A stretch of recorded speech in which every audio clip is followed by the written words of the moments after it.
गौर से सुन, दीवार पे कान लगा, एकदम शांत होकर सुन। मैं कह रही हूं ना, तुझे भी सुनाई देगी प्राजक्ता। प्लीज जरा ध्यान से सुन। अरे नहीं यार, मुझे सच में कुछ भी नहीं सुनाई दे रही है। तेरी मेंटल स्टेट ही ठीक नहीं लग रही मुझे, या फिर तेरे कान का चेकअप करवा। आयुषी ये सुनकर एक बार फिर मायूस हो जाती है। पहली बार नहीं था ये। इस तरह अब तक कुल मिलाकर 7-8 लोग इस बात की पुष्टि कर चुके थे कि आयुषी ही गलत है। पर सिर्फ आयुषी को पता था कि जो कुछ भी वो पिछले 2 महीने से सामना कर रही थी वो सरासर 100% सच है। किसी भी तरह का कोई गलतफहमी या हैलुसिनेशंस नहीं है। देख आयु, तू ऑलरेडी जानती है कि तेरे नेबर्स कई महीनों से उनके अपार्टमेंट में रहते ही नहीं है। कब आते हैं कब जाते हैं उसका भी कोई अता पता नहीं है। सिक्योरिटी वाले भैया ने भी कंफर्म किया है। बस उनके एक लौते बेटे हैं, बिजनेस ट्रिप्स के दौरान आया जाया करते हैं। That's it. तो खुद भी तो उनसे मिल चुकी है यार। राहुल श्रीवास्तव नाम है शायद उनका, है ना? इसलिए आई एम डैम श्योर तेरा भ्रम है या किसी वजह से तू हाईली डिप्रेस्ड है। एक काम करते हैं, कल ना एक बार ईएनटी डॉक्टर का अपॉइंटमेंट फिक्स कर लेते हैं। डोंट वरी, मैं जाऊंगी तेरे साथ। चलेगी? थक गई हूं मैं डॉक्टर्स, साइकियाट्रिस्ट के चक्कर लगा के। कोई मेरी बातों का यकीन नहीं करता। आप तो एक बहुत बड़े ईएनटी स्पेशलिस्ट हो। प्राजक्ता का कहना था कि मुझे कोई हियरिंग प्रॉब्लम हो रही है। अब आप ही कहिए, मुझे बस अपने अपार्टमेंट में जाने के बाद ही मेरे नेबर्स के फ्लैट से यूं फुसफुसाने की आवाज क्यों आती है? अगर वाकई में मुझे कोई इशू होती तो वो तो हर जगह पे फील होती, है ना डॉक्टर? देखिए, आपके कानों में मुझे कोई इश्यूज नजर नहीं आए। बट एक काम कीजिए, आप जिन साइकियाट्रिस्ट को दिखा रही हैं उनसे जो भी मेडिटेशंस या एंटी डिप्रेशन टैबलेट्स के बारे में आपको कहा गया है उसको कंटिन्यू कीजिए। और मे भी 1-2 हफ्तों में आप खुद ही अपने आप में कुछ सुधार देख पाएंगी। अगर फिर भी ऐसा कुछ नहीं होता तो तब की तब सोच लेंगे। फिलहाल आप कोई ये सब टेंशन मत लीजिए। डॉक्टर के चेंबर से निकलकर सर झुकाए हुए आयुषी फुटपाथ से चले जा रही थी। प्राजक्ता ने आयुषी का मन हल्का करने के लिए कहा, यार एक काम करते हैं, इस वीकेंड में ना हम दोनों, तू और मैं, तेरे फ्लैट पे पार्टी का प्लान करते हैं। मैं मेन्यू डिसाइड करूंगी एज यूजुअल, और तू मूवीज और म्यूजिक का देख लेना।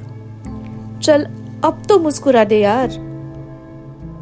आयुषी चेहरे पे एक उदासी भरी मुस्कुराहट लाते हुए सर हिला के कहती है, ठीक है, पर तू उस रात मेरे पास रुकेगी ना?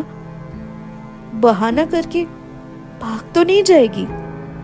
अरे पागल नहीं रे, भागना होता तो इस वीकेंड का प्लान करती ही नहीं। कब से बेल बजा रही, कॉल्स भी किए, तू कर क्या रही थी आयु? वो दरअसल मैं किचन में थी और फोन साइलेंट मोड में था, सो मुझे सुनाई नहीं दिया। सॉरी, आजा अंदर। अब बे तू क्यों सॉरी बोल रही? सॉरी तो मुझे कहनी चाहिए थी। मैं ही लेट आई हूँ यार, 7 बजे आने वाली थी और इस ट्रैफिक की वजह से 8:30 बज गए। आयुषी हंसते हुए कहती है, कोई बात नहीं, अभी तो पूरी रात बाकी है। मैं कहाँ भागे जा रही हूँ। So tasty. वाओ आयु, डिलीशियस। क्या खाना बनाती है यार तू, मजा आ गया। वैसे कभी कभी ना मेरा मन करता है मैं तेरे यहाँ ही शिफ्ट हो जाऊं, पर तेरे पेरेंट्स कभी भी आते जाते रहते हैं तो उनके रहने में इश्यूज क्रिएट हो सकता है, यही सोचकर ना कंफ्यूज्ड हो जाती हूँ। पर हाँ, मैं नोटिस कर रही हूँ कि अंकल आंटी काफी टाइम से तेरे यहाँ नहीं आए, ऐसा क्यों? वो सब छोड़, तू बैठ, मैं अभी आई, किचन में थोड़ा काम रह गया है। इतना कहकर आयुषी वहां से निकल जाती है। प्राजक्ता भी उठकर बैल्कनी की तरफ थोड़ा टहलने के लिए चली जाती है। गुनगुनाते हुए आसपास में फैली हुई रोशनी को देखे जा रही थी प्राजक्ता। ठीक तभी अचानक से कुछ ऐसा होता है जिससे उसके रोंगटे खड़े हो जाते हैं। आहिस्ता बोलो, कोई सुन लेगा। अगर इस बारे में किसी को भनक भी लग गई ना तो मैं तुम्हें जिंदा नहीं छोड़ूंगा। इस सोसाइटी में मेरी एक रेप्यूटेशन है। तो हेल विथ योर रेप्यूटेशन, ये सब तुम्हें पहले सोचना चाहिए था। मुझे अब और कुछ भी नहीं सुननी। बस तुम्हें मुझसे अब किसी भी कीमत पे शादी करनी ही पड़ेगी, वरना मैं सबको बता दूंगी कि तुम्हारे क्या क्या करतूत है। प्राजक्ता आयुषी को आवाज लगाने ही वाली होती है कि तभी आयुषी एकदम से उसके पास आकर कहती है, कहा था ना मैंने तुझे, कोई फायदा नहीं हो रहा। मुझे फिर से उन लोगों की फुसफुसाहट सुनाई दे रही है। अब तू ही बता, मैं किसके पास जाऊं जो मेरी इस उलझन को सुलझा सके। तुझे अब किसी के पास जाने की कोई जरूरत नहीं है। मैं तुझ पे यकीन करती हूँ क्योंकि मैंने खुद आज तेरी बातों की सच्चाई अपने कानों से सुनी है। Let me handle this. मैं अभी आई, तू बस दरवाजे पे मेरा इंतजार कर, ठीक है? हिलना मत यहां से। इतना बोलकर दौड़ते हुए लिफ्ट से नीचे उतर जाती है प्राजक्ता। बस कुछ ही मिनटों में अपने साथ वो सिक्योरिटी और सोसाइटी के सेक्रेटरी मयूक अंकल को साथ में लेकर वापस आ जाती है। आयुषी और प्राजक्ता के साथ साथ सिक्योरिटी गार्ड भी बहुत उत्सुकता से उस पड़ोस वाली फ्लैट के दरवाजे का खुलने का इंतजार करने लगे। पर जैसे ही वो दरवाजा खुला तो उन सब के नाक अपने आप सिकुड़ गए। एक अजीब सी बू आ रही थी। ताज्जुब की बात ये थी कि कमरे में एसी चल रही थी।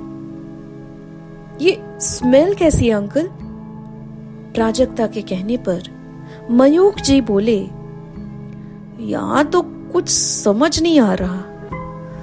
आओ बेडरूम की तरफ जाकर देखते हैं। शायद जिनकी फुसफुसाहट तुम दोनों ने सुनी थी वो दोनों भी उसी कमरे में हमारे आने की भनक पाकर छुपे बैठे हुए हैं।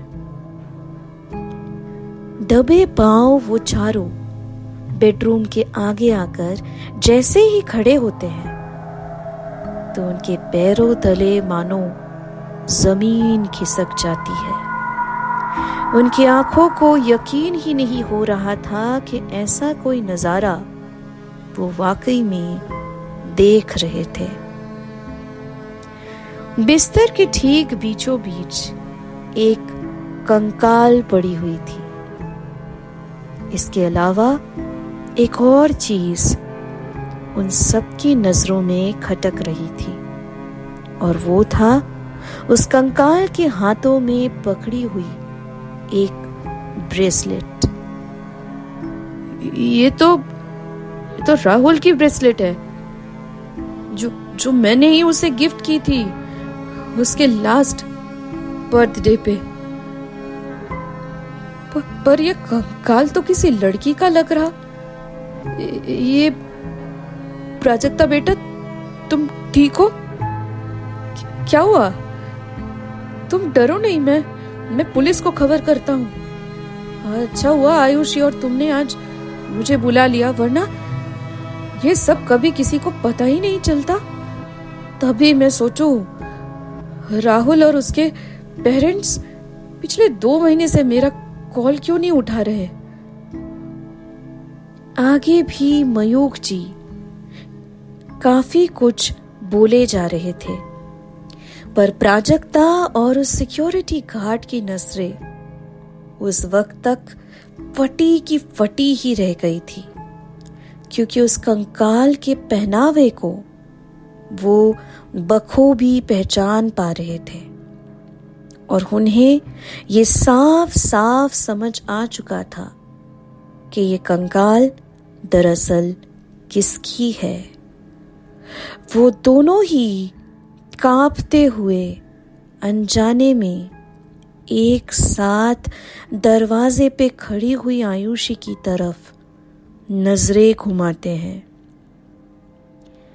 आयुषी अपना चेहरा उनकी तरफ आगे बढ़ाकर एक डरावनी मुस्कुराहट के साथ कहती है, अब जाकर मेरी कानों को तसल्ली मिली। आज से मैं किसी को इस फुसफुसाहट की शिकायत नहीं करूंगी।